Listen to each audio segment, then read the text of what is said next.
I didn't shout. I didn't break anything. I didn't even ask her why. I just left. Maybe that's what unsettled her the most. That I didn't give her the fight she anticipated. That I didn't demand an explanation.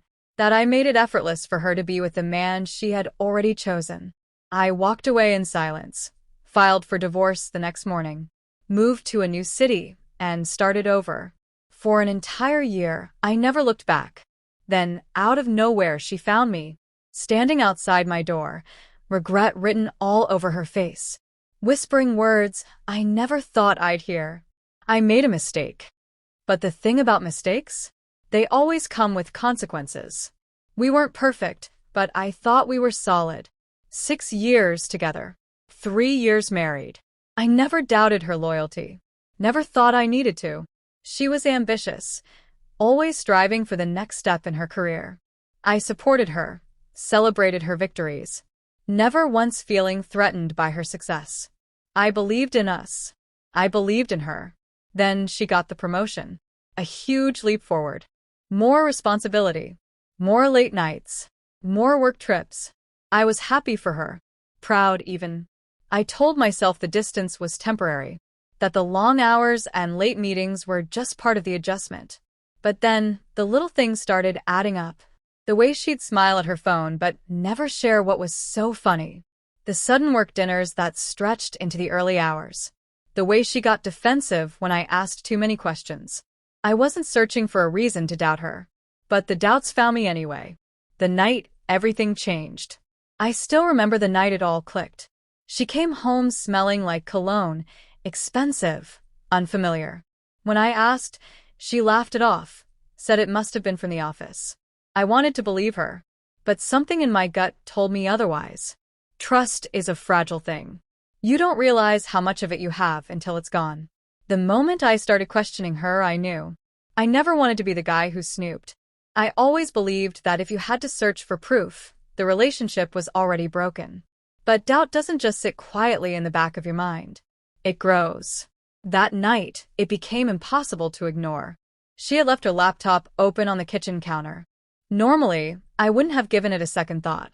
But something about the way she rushed into the shower, the way she avoided my gaze before disappearing down the hall, felt wrong. So I gave in. I told myself it was nothing, that I was overthinking. But the moment I clicked on her messages, I knew I wasn't. The proof was right there. A conversation thread. His name at the top, her boss. At first, it was casual. Too casual. Then I kept scrolling. With every message, the sinking feeling in my stomach deepened. Inside jokes. Late-night conversations. Plans to meet up. It wasn't just work. It had never been just work. She had been careful. Deleting messages. Keeping things discreet. But not careful enough. And then I found it. A message from just a few nights ago. I wish I was with you instead of going home. She sent it while I was waiting for her at the dinner table. Eating alone. Believing she was just working late. I sat there, staring at the screen, my heart pounding. Not in anger. Not in shock. Just cold, sinking realization. She hadn't just betrayed me. She had already moved on. While I was still here, waiting, believing in something that was already gone. The moment I walked away, I closed the laptop, got up, walked to the bedroom. I didn't need to confront her. I didn't need to ask why. The messages told me everything. She had made her choice. And now I was making mine. I packed a bag, only the essentials.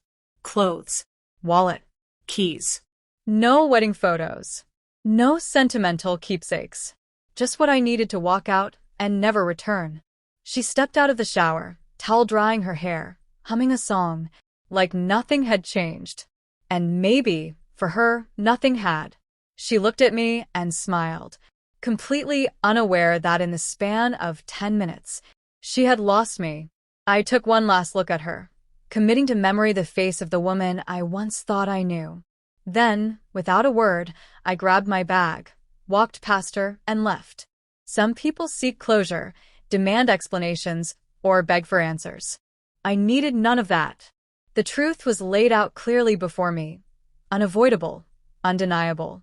The only thing left to do was walk away. Leaving felt surreal. I wasn't running. I wasn't storming out in rage. I was simply done.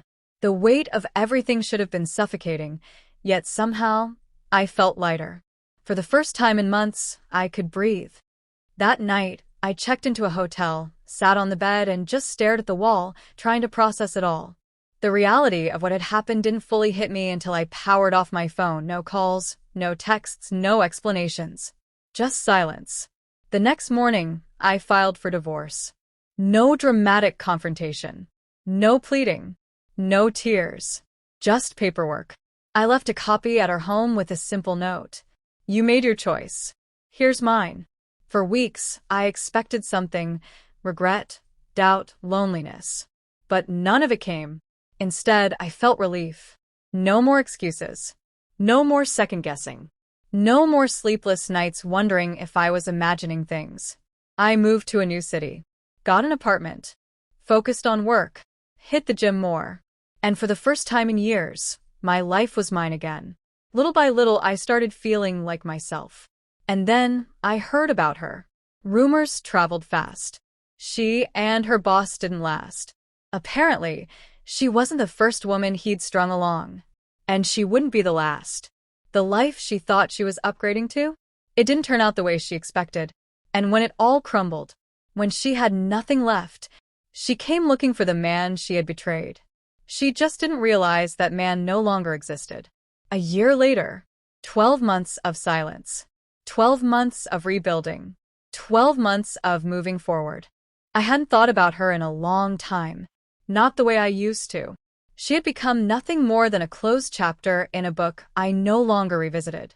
Then one evening I stepped outside my apartment, and there she was, standing on the sidewalk, uncertain, nervous, like she wasn't sure if she should have come at all.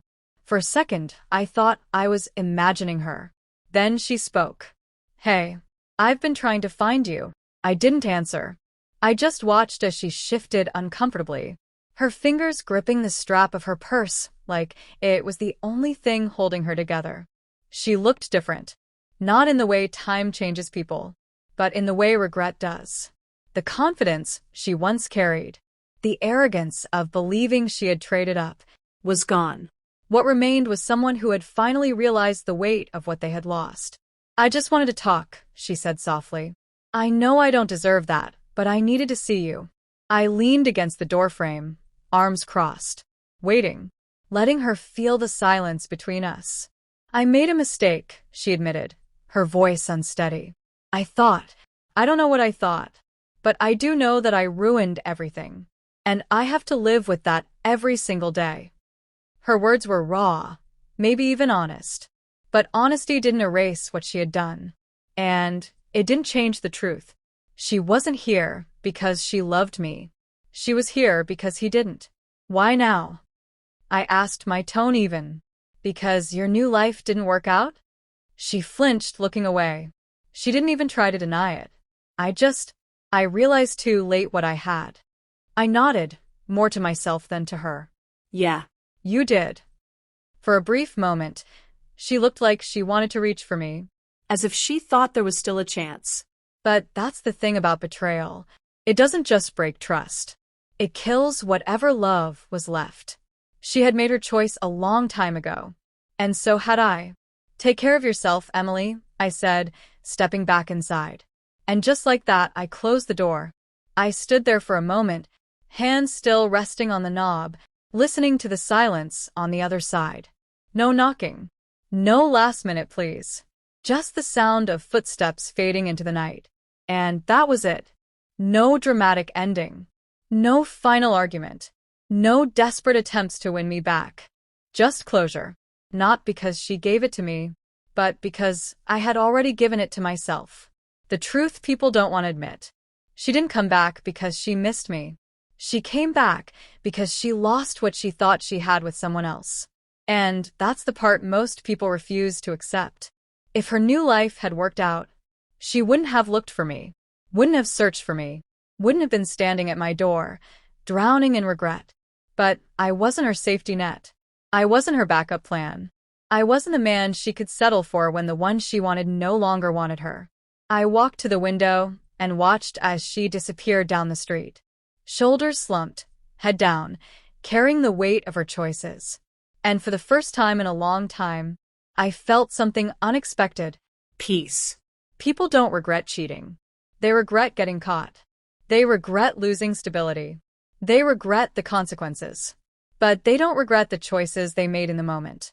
She didn't come back because she loved me. She came back because she missed the version of herself that felt safe in my love, a version that no longer existed.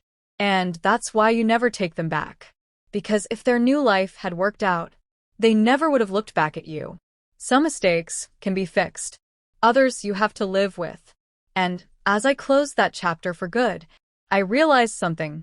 The best revenge isn't anger. It isn't even success. It's showing them that their absence made absolutely no difference in your life at all.